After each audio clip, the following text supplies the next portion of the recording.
guys for being willing and active participants of the Carolina Arguments podcast. Is that what it's called? Yeah, it is. Because it's just a bunch of arguing. And I would like to think intelligently and with no malicious intent, but yeah, it's just a bunch of arguments.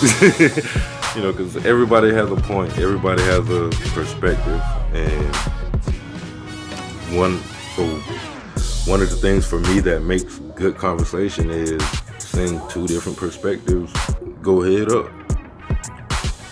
All right, that's cool. Yeah, I guess kind of tell Rochelle. Wait, hold up. First, before we do that, I would like to introduce you guys. This is my brother.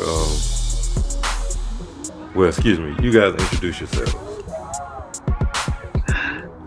Great. Oh, okay. I go first? Okay. Hello, I am Rochelle Graham. I guess Mrs. Graham, that's what I should say. I have been married to James Graham for 13 years. 13 years, yes. Go ahead. My name is James Graham, and been married to Rochelle for 13 years. Known her since 2001, so we've known each other for quite a long time. So this goes back even further than me and you. Yeah. Okay. I met you. We met in Lewisburg, 0405. 405. Yeah. Yep. And been like brothers ever since. Not like this is my brother. Yeah, I can tell. Like even to the point of that year, we played two of the teams down here, and the year before, Coach had kind of made an exception for me that when we come down here, I was allowed to go to my mom's house and whatnot. And that year, when James got on the team, I was like, bro, you coming with me. I'm not leaving you in this hotel room. We're going to eat some real food. Right. Yes, he speaks highly of you, so I can tell the relationship is special. It's genuine. It's always been genuine. And that's what I appreciate about him the most. I never have to question where Jay is, and he's gonna always give it to me straight.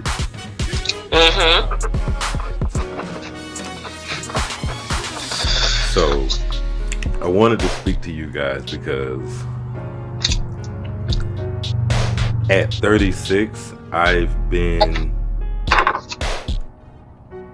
involved with, affiliated with quite a few different marriages, specifically, not just relationships, but right now I'm thinking about marriages. And of those that I have been affiliated with, you guys are like the longest running at like 13 years. So I wanted to kind of talk to you guys about it and speak to and kind of pick y'all brain about it, because I feel like along with the jokes and the music talk and the sports talk and politics and all that other random stuff that I do on the show, I also feel like it's extremely relevant to our community to, if possible, put that out and kind of try to help each other along the way. Absolutely. And I'm speaking to you guys because, I never got to the point of marriage. I've been in a long-term relationship for almost that long. But, I feel like if I'm being honest and not tiptoeing around it, if you come to me for relationship advice, you're only going to get what not to do. Right. But I wanted to, I guess, kind of try to show the other side, because like I said, I can tell you what not to do. I can tell you how to mess up a relationship, but don't laugh at me. But with 13 years under y'all belt, I wanted to kind of get you guys' perspective. And Right. James, you were gonna ask me to start somewhere, which was I guess, yeah. Well, you kind of started it already. Yeah, Kind of yeah. went into it about Absolutely. the approach. So you're already there. You're good. okay. Yeah. So Awesome. one of the things that I wanted to ask about first, if y'all don't mind, is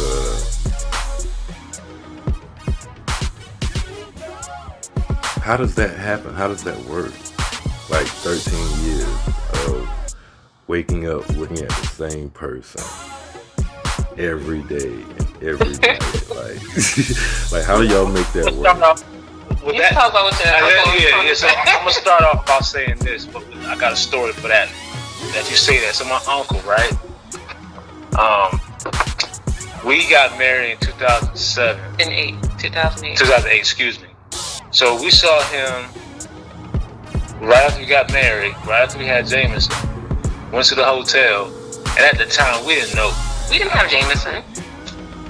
I was pregnant with Jameson. Okay, he was pregnant with Jameson. So I didn't know my uncle was going through something. You know what I'm saying?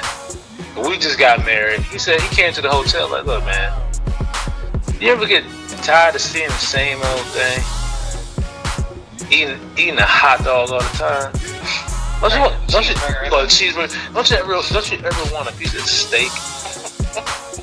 I said, what? So to answer that question,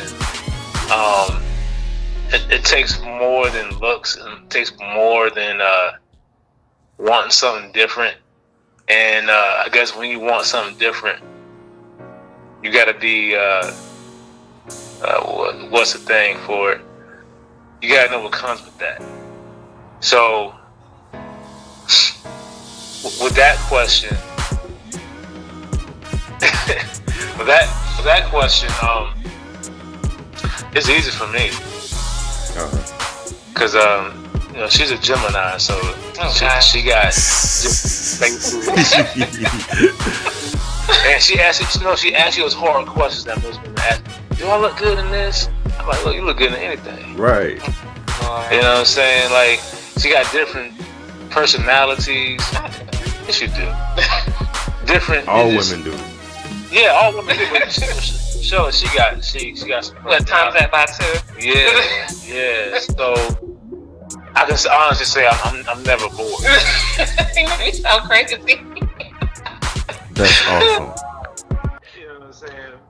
You know, so, and you know, Michelle, the type of woman she is, she's not basic in my mind. You know what I'm saying? Oh, that's sweet. She's not basic. She's not the typical, I'm gonna sit around my girlfriends and talk about this nigga, this, that, and the third, he ain't shit, this, that, and the third, you know what I mean? Or some hood shit. Are we allowed to curse in the podcast? Because you up here. Absolutely. Oh, okay. Absolutely. I didn't know. You're free to be you. I'm gonna say the reason why she said that, she got some talking points she written down. This is an open. This is a safe place. This is organic. Yeah. So you know, back to what I was saying. I didn't want nobody on that level where it's hood. You know what I mean? A hood chick. Right. I'm not dissing hood chicks, but at the same time, for me, I like what I like. You got to know what you like. Right. You know, Yeah. on a previous episode, I made the point of, like, in general, and I say this the way I phrase it, I mean everybody, but niggas don't like surprises, and I say that meaning both men and women. What you don't want to do is be dealing with somebody and then wake up a year later, 2 years later, or however long, and you're like, yo, Right. who are you? Right. Yeah. And a lot of times you kind of, some people rush into things and they don't necessarily get to know that person, and then Right. you realize I don't like you. No, that's true. That's true. That's true. I would say that as human beings, we're very changeable, right? So it's Absolutely. So we go through these different phases. So and you know, I appreciate the awesome compliments he's given me, because he's a great man as well. And watching him grow up from the age of 18, when we met each other, to now, has been amazing, because he's grown to be from a young man from a great young man to an awesome man. And just watching him grow has been, it's inspirational and has taught me a lot. But I would say that human beings were changeable, and I think what happens is you do meet the best version of someone. When you first introduce yourself and they introduce themselves to you, you meet the best version of that person. I think sometimes, the relationships that have lasted 20 years, 30 years, and so on and so forth, I think that they go through these transitions where, sometimes, you get to the point where, you don't like that person, or maybe you fell out of love with that person. And these are very honest and true feelings. But what happens, I find that on the man side of things, see, women, we can be honest with men. We'll say what we don't like, and we'll say what we expect and all these things. But when a man tells us that, maybe I'm not in love with you, or I don't like you, we'll catch feelings, we'll go crazy, all these things, because we haven't made it a very safe place for men to come to us honestly, because women operate in, our emotions. So I would say that advice for couples, trying to get together, or single people trying to, find the one for them, find someone that makes it safe for you to be honest, because that's what's going to keep longevity in your marriage, in your relationships. Find someone where they create a safe space for you to be your authentic self, because there's going to be a time where you're going to question something and something's not going to feel right, and you're like, you know what, I don't know, right now, I don't like something right now. And you want somebody who is emotionally mature to work with you to build and to keep building, to make that, that marriage, better, or that relationship better, and to make sure that you guys find a common ground, because transitions are going to happen. Seasons are going to end. We're 38? The season of us having firm bodies is going to end about 70, 80, and we need to be honest with each other. Right now, it's still it's still at a point where we're, pretty young. Things still change, but we're still young enough. But after that attractiveness leaves, after it's easy to say, you know what, I love you and I'm in love with you, then what? How can you create a safe space for me to be happy and to be safe when it comes to my honesty? So that's so important, to find a woman who's emotionally mature. And how you find that is, basically looking at, the decisions she's made throughout her own life, the family traumas that she's experienced. That's why it's so important I feel, to practice celibacy to a point where you don't want to create a soul tie that you can't get rid of. You don't want to do that. So it's important to continue to work on yourself like you're doing, which is awesome. Kudos to you. So that when you do find a partner, that you're healed through whatever traumas you've been through, or, relational traumas, all that, so that you can manifest the same thing through another woman. That was all I had to say. I think I talked too much. Well, no, you're good. Like I said, be yourself. I appreciate that. I wasn't necessarily aware that you were in the loop as far as me and my baggage, but and I guess if we're being transparent, that is where the curiosity comes from. I'm coming out of something, and that that person meant a lot to me for a very long time, and still does. And it's just, it's hard, it's rough, and I can admit to most of our issues up until now being on my side. What? Wow. before you go any further, Kenny, go ahead. you forgot to ask us our background. Okay. You know. But he knows my background. We be on Facebook. Oh yeah, that's right. Never mind. But anyway, the world, you know, she's a therapist, a licensed good therapist.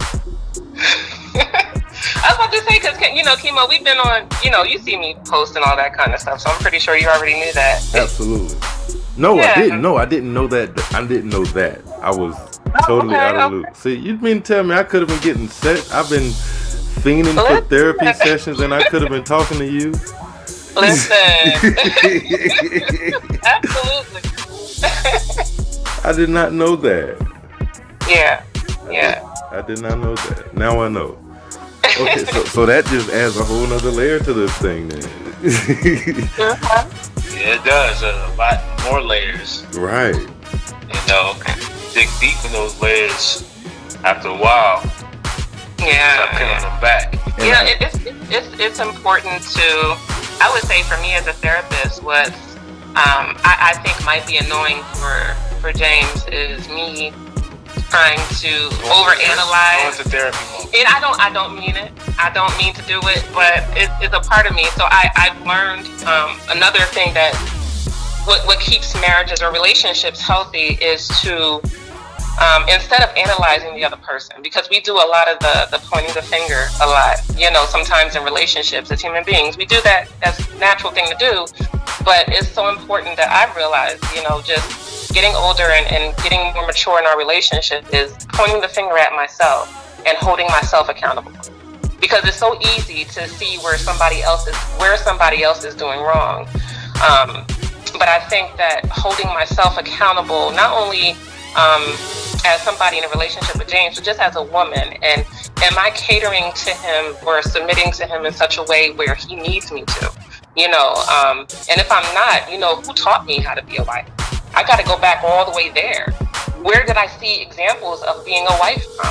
That's another thing, you know, when as single people, you know, attempt to get married or get married, being taught to be wives or even being taught to be husbands, you know, let alone being taught how to be a woman, how to be a man. Those are all four separate avenues that a lot of people are not aware of. Because, you know, as men, most men, you know, they come up in single parent households ran by women. And then, you know, when they come up, most men, by default, a part of them will act like a woman, or act out. So going into a relationship with another woman, and the whole point is, as a man, you got to be able to control your emotions. Whereas a woman, she may start out, and I say may because not all women are the same, but she may start out with her emotions first. Right. So, you know, getting into a relationship and understanding those dynamics and understanding your partner, you got to take all those things into consideration when trying to do something, build something with somebody. Absolutely. I think that understanding what your manhood looks like and what your womanhood, because everybody's womanhood and manhood is different.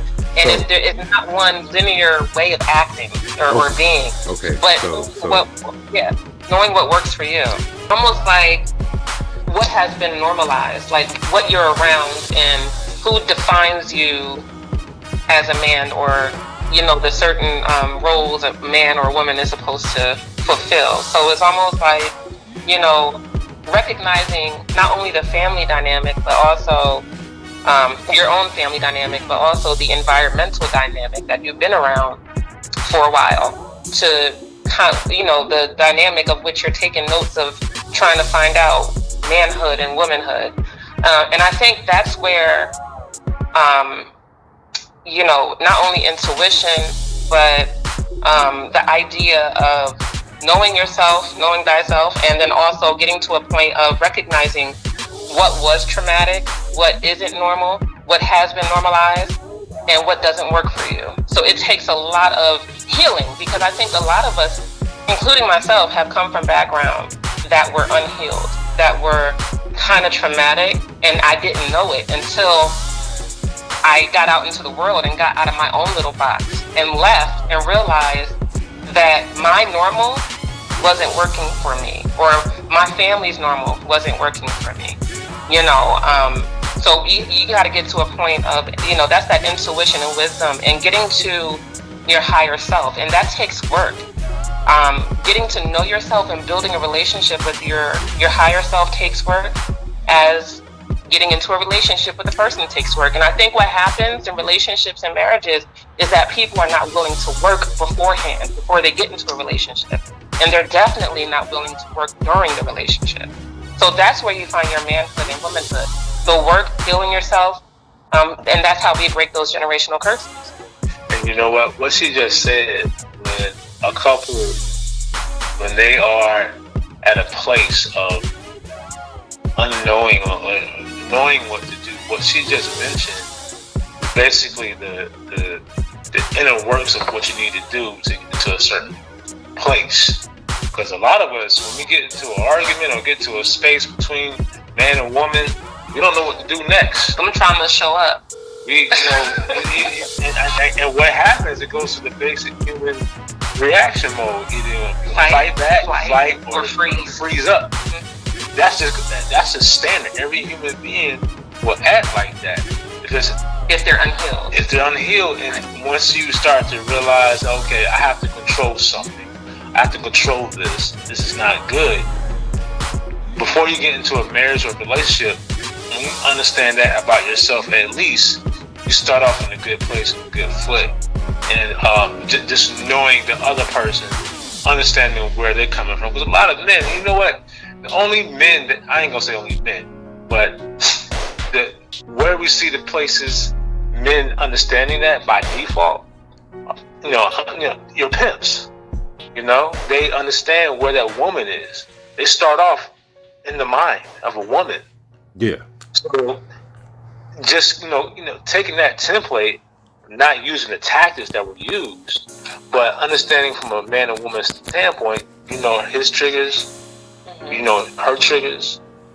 You don't want to manipulate that person to the point where you're abusing them, but you want to make them get better, you know, right? Or you avoid certain things because you know that is a specific trigger. So going into a relationship and understanding that from a mental standpoint is very huge, and we're not taught that coming up. We inadvertently are taught that. You know, it's not like, you know, we'll learn that along the way, you know. And some people take advantage of it. Some people try to make somebody better. You know, it depends on the person how they came out. Yeah. Okay. So since we're there, just out of curiosity, if y'all are willing to, how do you guys deal with, you know, the arguments and the spats? You know what? I would say there's times, even as a therapist, I'm like, oh my God, did I really say that?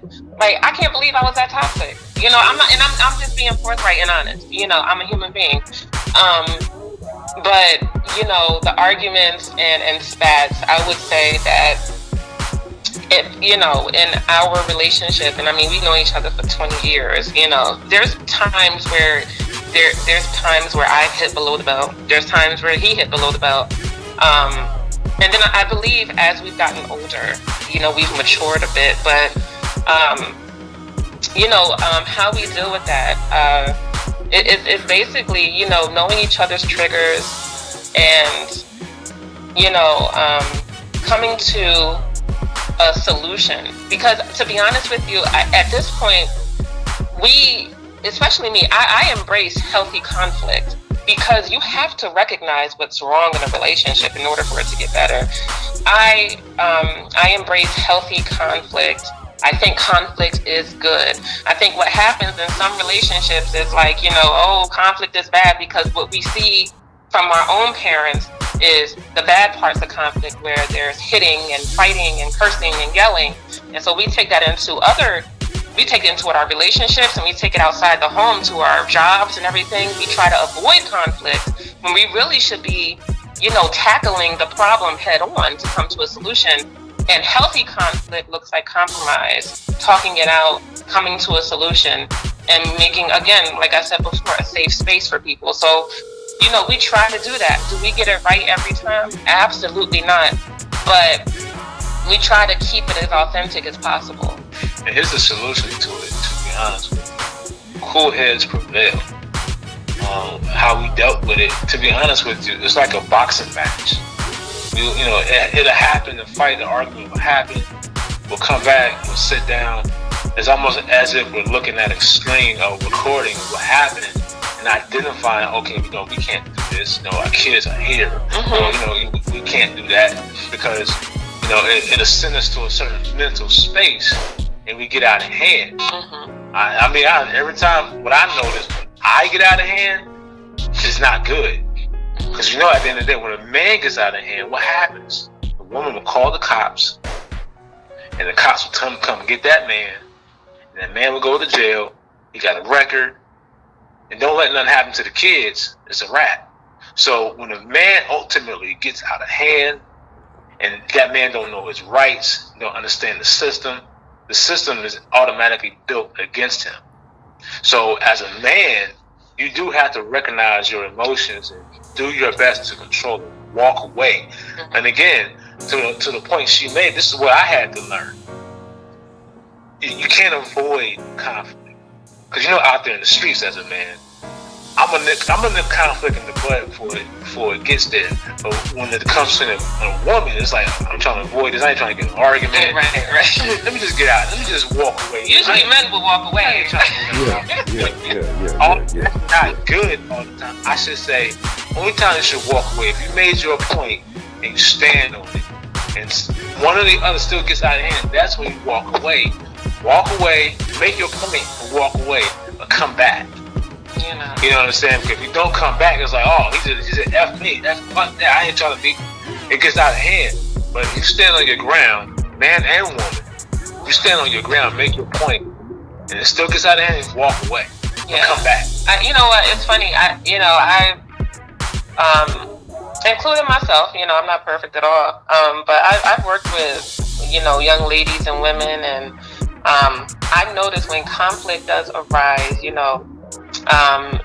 someone told me a long time ago, it was another therapist actually, that, your body mannerisms, how you're standing, approaching a male, usually, if you're standing in front of him, that signifies war. Because if you look, it was somebody from the Marines. I remember he was saying that when two, people battling, or, you have two, you're in war, or, you got one thing, you're going against each other, you're standing in front of each other. So men signify that, they interpret that as war. So if I'm coming at him, I'm standing in front of him, I'm going like this with my hands and all that, he sees war. I'm provoking him. You see what I'm saying? And that has happened before. Well, for me, that depends on the person. Like, right. If you're for me, if you're the person that I love, we can stand head to head and it not necessarily be war. Because in my mind, the first thing that is going to register is, I love you. We may be at odds right now. Right. But I love you. Right. Right, like you said, it depends on the person. Usually, it does depend on the person. It depends on that dynamic of the relationship. Well, and that dynamic. Yeah, that also, yes. If that relationship is not your standpoint, Kenny, then it's detrimental. If both people are not seeing it like that. But sometimes, how people, we hear the stories, we see the IG stories and women going off the cuff and getting that knife, and men, it gets crazy, it gets out of hand. Well, I'm the son of a knife welder at one point. I'm not gonna say too much, but like I can remember those scenes almost vividly in my past. And so I probably do have I make it a point not to get too rowdy around a female. Not to the point of, especially in a situation where she could feel like it's directed at her. Right, and I feel like from experience and observation, too many women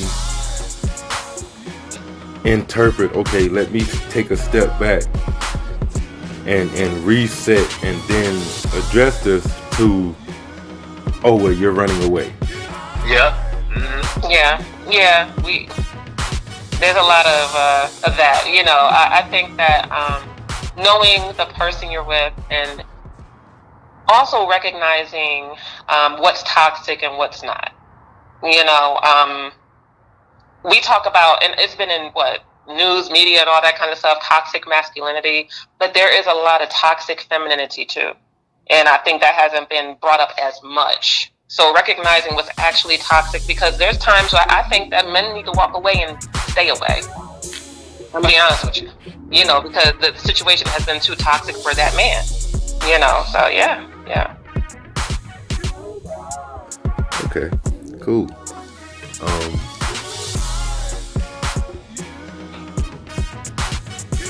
One of the other things that was on my mind, definitely, I know we probably gonna jump around. This is not gonna be fluid at all. I believe in organized chaos. But before I forget it, one of the things that was on my mind was the relevance of spirituality in relationships, and that thought of, hypothetically, for us to be, as they say, equally yoked, we have to be practicing the same thing. When, you know, so I guess with that thought in mind, I'm asking, like, one, do you guys practice the same thing? And if not, then how does that dynamic work? Wow, that's spot on, because we actually struggle with that. You know, we are, in the beginning, I would say that we were young when we got back together. So, you know, I assumed he was Christian and all that, you know, kind of thing. He just ended up going to church with me. I wasn't really looking at, you know, his spiritual level. And by the way, I was going to church my whole life. Right, so he was raised that way. Raised that way. I was kind of indirectly told this is what it is. Mm-hmm. Yeah. Like a lot of other people. Right. So, fast forward to what we're like. We were 25 when we, you know, got married. Fast forward to 33, and you know, James was like, I'm not praying to a white Jesus no more, and I don't want you to either. So we got to do something different. And I was just like, okay, you know, what's going on? Like, this is crazy. So he went through, you know, a spiritual, you know, just a transition, I would say, you know, into being who he is today. At first, it was a really rocky road, very bumpy, because, you know, we started off one way, as I assumed, and then all of a sudden it was something different. So it was very, very rocky, because your spiritual sense of self means a lot to the relationship, right? Right. And I'm not a fair weather Christian, let's put it that way. Like, I believe if whatever you're practicing, that's what you are, that's fine, as long as you practice it with your whole heart. I'm a Christian who is, you know, I'm going to church every Sunday. My children are homeschooled, you know, Christ is ahead of it. And, you know, James will tell you Bible study every Friday, Bible study every Saturday for my kids. And, you know, I'm making sure that I'm a practicing Christian, you know. And I would say, like, only a couple of years ago, James didn't like it. You know, it was a struggle for our marriage. So there were arguments, and there was a lot of upset. And I think what it was for me, you know, what happens in those situations when you're arguing with your partner, especially about something like, you know, politics and religion, stuff like that, a lot of times we're arguing just to hear ourselves speak, not really to listen and make the other person feel heard. You know what I mean? So that, and so I noticed that was what I was doing. That's what he was doing too. Until we got to a point where we respected each other, and we compromised with each other, and we understood where we were coming from. But I would honestly say, is it important for a couple to be equally yoked? Absolutely. I still stand by that. Absolutely. I agree too. Is that possible, being on two different ends of the spectrum? I think it is. Well, here's what I can say.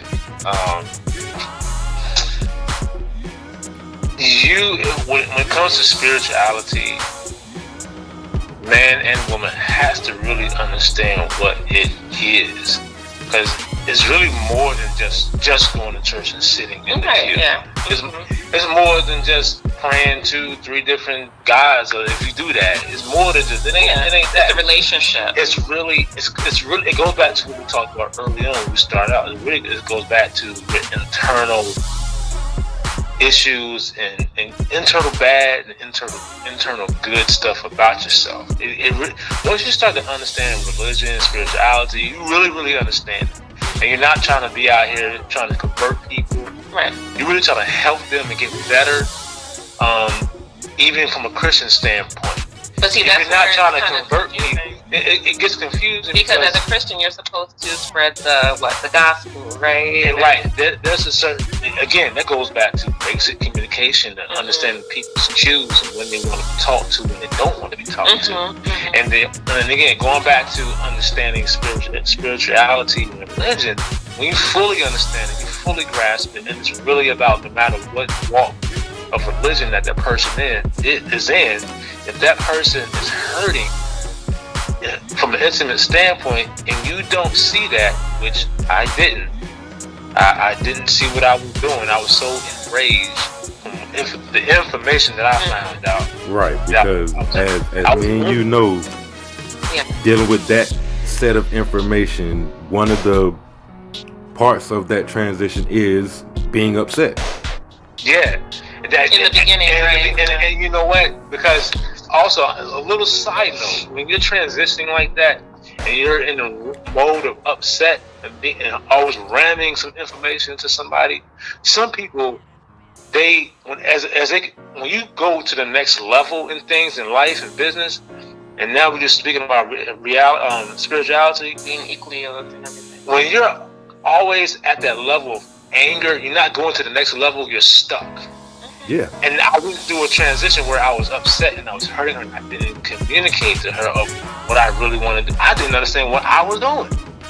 I really didn't. So where I'm at now, I was like, man, I was really angry. You know what I'm saying? A lot of people go through that angry stage without the guidance of somebody who sees spirituality or religion in the same way. Right. Which that guidance, you don't know how to treat the other person. Right. Which, real quick, if I can say, I was fortunate to have the same person who introduced me to certain ideologies to sit beside me and say, hey, all right, you're gonna be angry. We gonna sit and talk.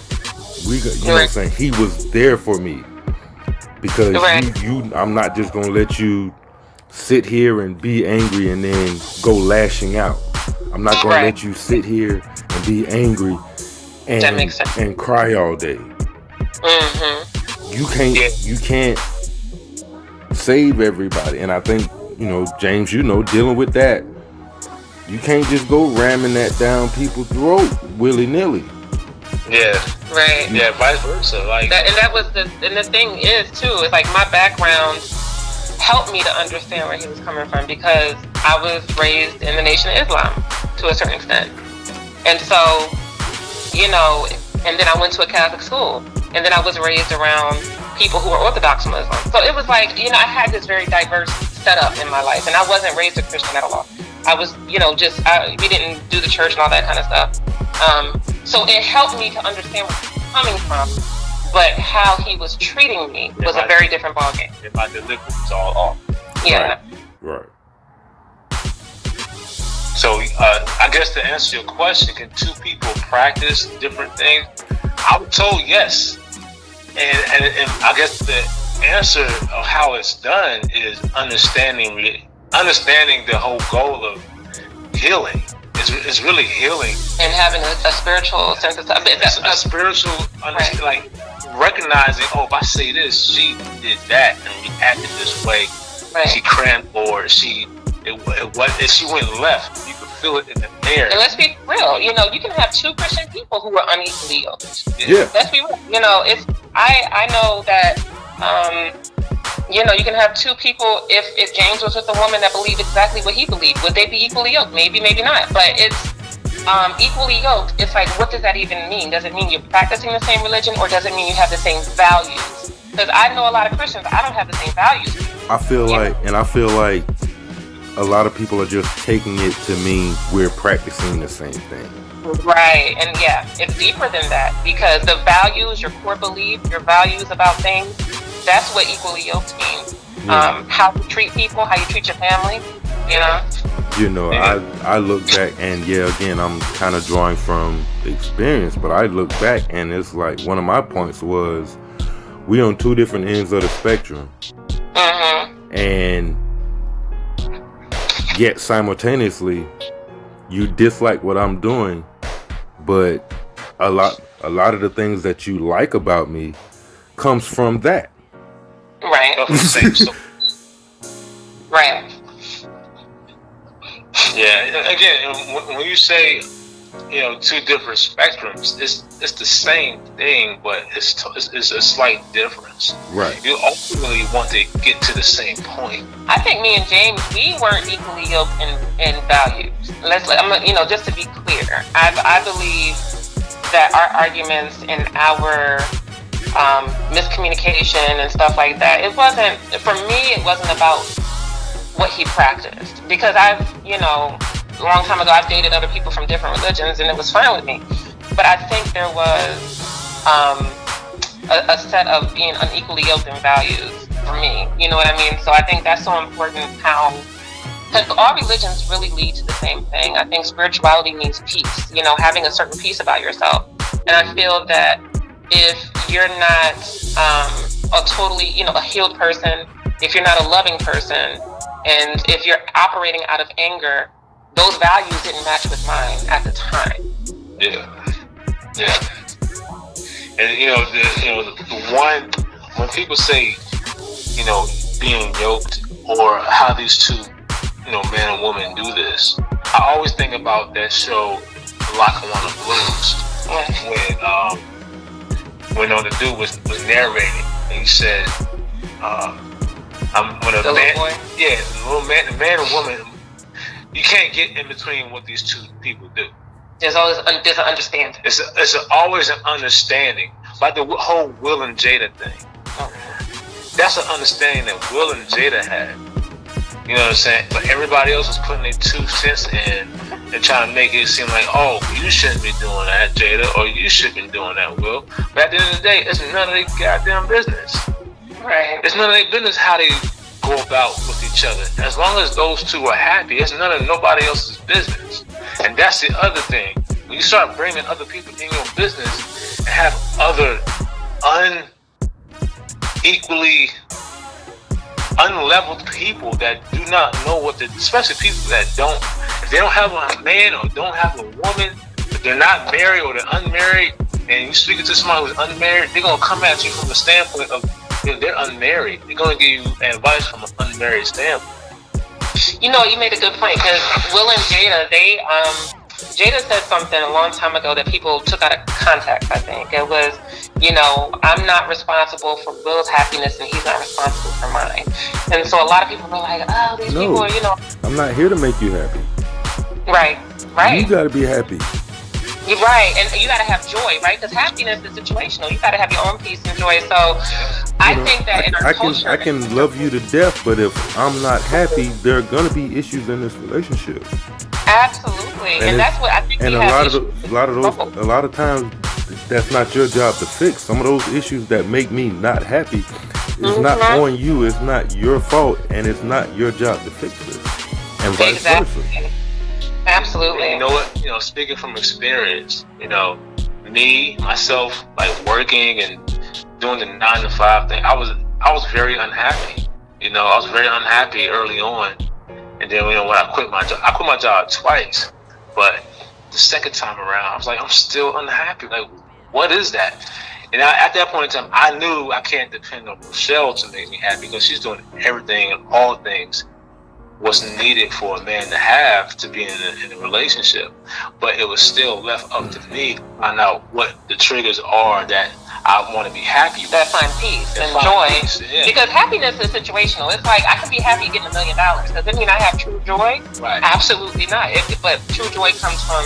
I mean, it'd be nice. It hell, I ain't gonna lie. But true joy comes from, again, your spirit and how you treat people and what you're giving to people. Yep. Yeah, I would say the ultimate advice I would give people is, and I'm not usually I'm much more complex, and I try to, have a much deeper thing than just this, but I think the ultimate goal is treating your partner like a human being. That's really it, because I see a lot of divisiveness between men and women sometimes. Yeah. And I think once we get to the point of looking at a person, because a spirit isn't a man or a woman, a spirit is just, just a spirit. If we treat each other just right, how, not only how we want to be treated, but just correctly, with respect, I think that relationships work, because when you treat somebody with respect, you'll realize either if you're good for them or not, and you'll be able to walk away, or you know it's good to stay. And so you're operating in full authenticity and honesty.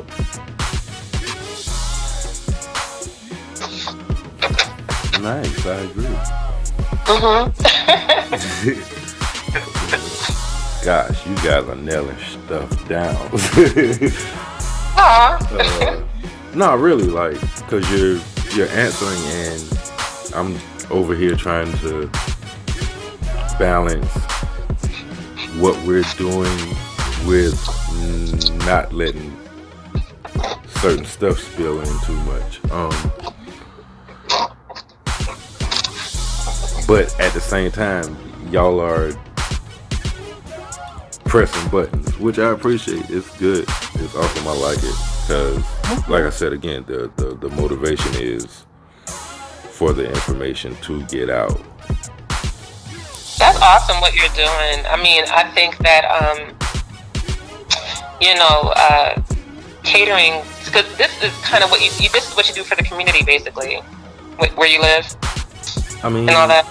Well, yeah, like it's my thought process when I started this was like, I've never been, you can ask James, I've never been an attention whore. Like, I don't like attention.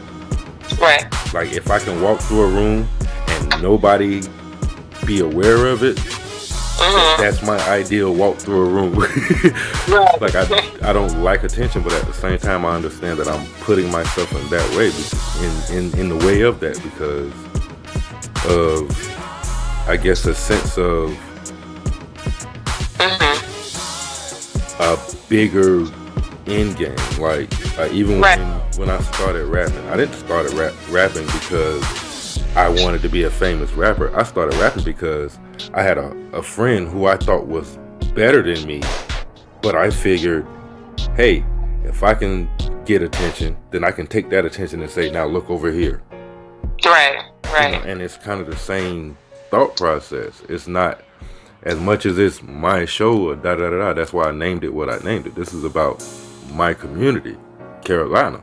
So that's good. That's awesome. By saying look at me, I'm actually saying look at y'all. And I would like to do what I can in my part in helping you guys. That's why, like I said, that's awesome. Along with stuff like this, I kind of get into the local music scene. I want to be able to get to the point to where some local black entrepreneurs are willing to do the same thing you guys are doing, and try to pull my weight. That's pretty dope. I love it. That's really cool. Especially when it comes to what marriages and relationships. I think what builds a community, a lot of stuff would build it, but I think having healthy relationships betters the black community.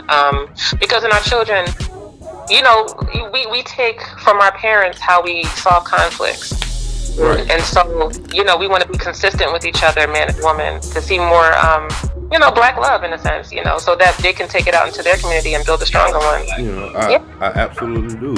I'm a product of a divorce, and I love both of them. I appreciate the fact that they were both adult enough to still handle it in a way that I was never deprived of either.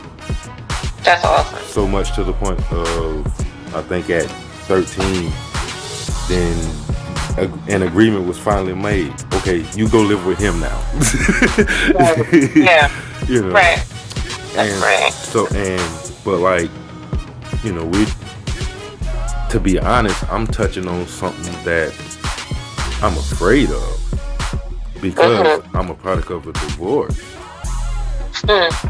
You know, one of the reasons why I probably, if someone in your field was to say, well, okay, this guy has commitment issues, I'm not an expert, but I would probably think that plays a part in it. Like being afraid of failing on this level. And so, like, maybe there's somebody out here that's, you know what I'm saying, in that same space mentally and emotionally that doing this with you guys might help. Yeah, I mean that's a great take on it. I think that it's very. I think you take a risk when you love someone else because you can't control anybody, right? Not at all.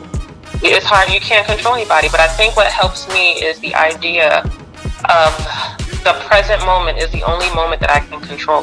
Because if I control anything else outside of that, I'm doing my partner and myself a disservice, right? So you're doing the work. You're doing the work. And when you do the work, you know, your spiritual guides, I'm sure, will, you know, you take one step, they take 3, 4 steps. So at the end of the day, you know, if the present moment is the only moment you can control, then you're going to manifest some positivity. And then it's going to come with someone, you know, that you don't really have to worry too much. You know, you can let the worry for itself. But, you know, you want to be able to kind of have your hands open, you know, to be able to embrace, you know. Yeah, because like I can be honest, I got to a point where I felt like, regardless of who she was, the clock was ticking. You're gonna leave, and that's and it got to a point of, based on my past, it kind of didn't matter whether I did something or not. The clock was, in my mind, the clock was ticking. You're gonna leave, you know, and I'll be honest, I think in retrospect, especially after having gone through a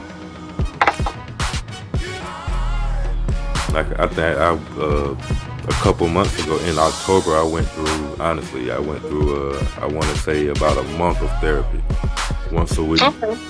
And you know, what I was there for and what he was offering were two different things. So honestly, I kind of walked in the door like, shh, whatever, I don't even need to be here.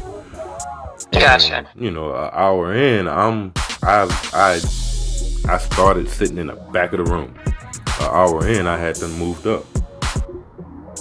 You know, because it's like, okay, well, if I'm being honest with myself, if I'm being honest with this situation, then maybe this guy has a point on something.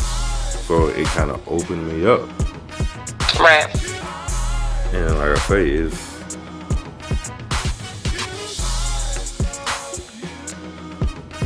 it's interesting at the very least. Yeah, absolutely. It's very interesting. You know, but it's great that you're doing the work to get to understand where you're at, you know, and what you want. You gotta know where you are, you know, at all times, you know, physically, mentally. And being honest, that's awesome, you know. And that's the ultimate thing, being honest, because truth is the cure of all things. You know, it doesn't care about nobody's feelings. Truth is truth. Yeah. You know, once you find that truth, you know, you can operate better. In what direction?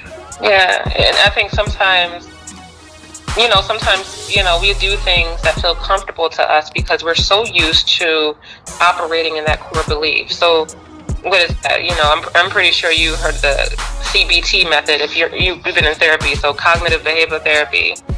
You know, the idea of having a core belief in the lens of which you see things, right? So if your lens that you see things, if that idea is, you're going to leave, then that's going to manifest itself into certain thoughts of and behaviors. Right, behaviors. And then the behaviors. Yeah, then there's going to be behaviors. You're going to start showing certain behaviors that this person's going to leave anyway. So sometimes we got to get back to that original core belief and understand where is that coming from, and say, how can we reconstruct this core belief? So that way we don't manifest these thoughts, or even if those thoughts happen, we know how to let it slide on by or dissipate. And so we kind of come to a consensus of different behaviors, so that we show different behaviors of that person, not just leaving and having a certain time limit, but a different behavior, just love while that person's there. And like I said, in my opinion, you guys are killing it, so I appreciate it.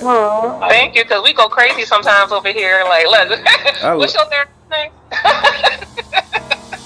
Shoot. No, thank you so much. I appreciate it. I appreciate it. Like I said, with both with my objectives in mind, both for the show and personally, you guys are huge, and I really appreciate it. If you guys are okay with it, this is definitely something that I would like to do again. Yeah, just give us a heads up, man. We'll hop on. That'll be. I wonder if we could, maybe you might want to think about it. I guess a couple of other couples. You know what I mean? Like kind of a group thing, and talking about a certain subject. I think that'd be awesome. I mean, a community kind of thing. That'd be cool. That would work. I had a idea for an episode I wanted to do that's kind of like that. So yeah, I think that would be awesome. Absolutely. Now, are you on like Anchor, or like do you like record everything? Yes, I'm on Anchor, as well as it should be, because of course once I put it on Anchor, it's on almost everything else. Okay. And then what I'll do is from there, since Anchor basically takes care of everything else, then I'll usually go back and do a slightly edited version on YouTube. But I'm keeping all of y'all for YouTube. Like YouTube gonna get this whole hour unfiltered. Awesome. So that's cool. And, I've had the chance, especially after that series of therapy sessions, I've had the chance to kind of refocus, and in doing so, I realized, like, I've had the chance to do this with you guys. I had a sit down with one of my other friends' sisters, who James, she kind of is into what we're into, and we were able to have a great conversation. Like, I feel like on both ends of the table, from a male standpoint as well as a female standpoint, things that needed to be said were said, things that needed to be heard were heard. And like I said, in that spirit, and trying to help do my part in healing our community, I would like to keep stuff like this going. Absolutely. Yeah, we're down. I'm game. Definitely game. There's gonna be times where, if y'all okay with it, ideally, I'm thinking it'll be times where, it'll be times where I split you guys up, especially now that I know that my sister is a therapist. Yes, absolutely. I would love to. All right, well, I'm not going to take up too much more of you guys' time. Again, I appreciate it. It's a blessing and an honor. Thank you. Absolutely. The same for us. Thank you so much for this opportunity. Thank you. Yeah. You're welcome. Bro. We'll chop it up. Oh, yeah.